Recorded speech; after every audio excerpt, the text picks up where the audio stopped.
নমস্কাৰ বন্ধু বান্ধৱীসকল আপোনালোকেতো গম পাইছেই চাগে যে VFA নতুন নোটিফিকেশ্যন এখন আহিছে য'ত এক্সাম মানে পষ্টপন কৰা বুলি বা এটা স্থগিত ৰখা বুলি তেওঁলোকে জনাইছে আৰু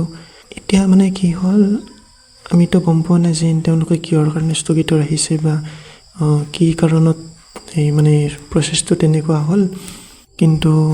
মই আপোনালোকক এটা একদম মানে ভিতৰৰ খবৰ এটা দিব বিচাৰিছোঁ যে পৰীক্ষাটো লৈ আপোনালোকে চিন্তা নকৰিব পৰীক্ষাটো হ'বই আৰু পৰীক্ষাটো মানে তেওঁলোকে হয়তো লিখিত পৰীক্ষা পাতিব পাৰে যিহেতু মানে পৰীক্ষাৰ্থীৰ সংখ্যা বহুত বেছি হৈছে আৰু এইটো 15,000তকৈও বেছি হোৱা বুলি মানে গম পোৱা গৈছে সেইকাৰণে চাগে এইটো লিখিত পৰীক্ষা পাতিব পাৰে আৰু তেওঁলোকে হয়তো এনেকুৱাও কৰিব পাৰে যে যিটো আমাৰ মাৰ্কছ আছিল সেই মাৰ্কছটো মানে যিটো মানে স্ট্ৰাকচাৰ আছিল যিটো ধৰক 40% 20% 40% এনেকুৱা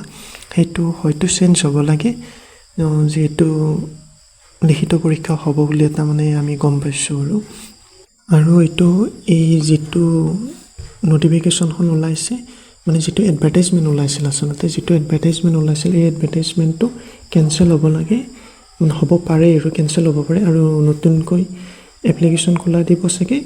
আৰু তেতিয়া আকৌ আমি এপ্লাই হয়তো কৰিব লগা হ'ব পাৰে যিহেতু এক্সাম মানে পেটাৰ্ণটো চেঞ্জ হ'ব এইবাৰ প্ৰথমবাৰৰ কাৰণে হয়তো হ'বলৈ গৈ আছে আৰু ফিজ হয়তো লাগিব পাৰে কিবা এটা ফিজ যিহেতু মানে লিখিত পৰীক্ষা পাতিব খৰচ পাতিৰ কথাও আছে গতিকে এইটো পইচা হয়তো কিবা এটা ফিজ হ'ব পাৰে আমাৰ পৰা আৰু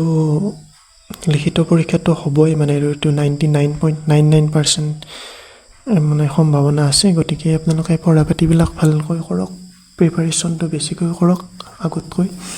আৰু কিবা যদি নতুন আপডেট আহে মই আপোনালোকক জনাম নিশ্চয় আৰু যদি কিবা অলপ হ'লেও মানে উপকৃত হোৱা বুলি ভাবিছে তেতিয়াহ'লে চেনেলটো ছাবস্ক্ৰাইব কৰি দিব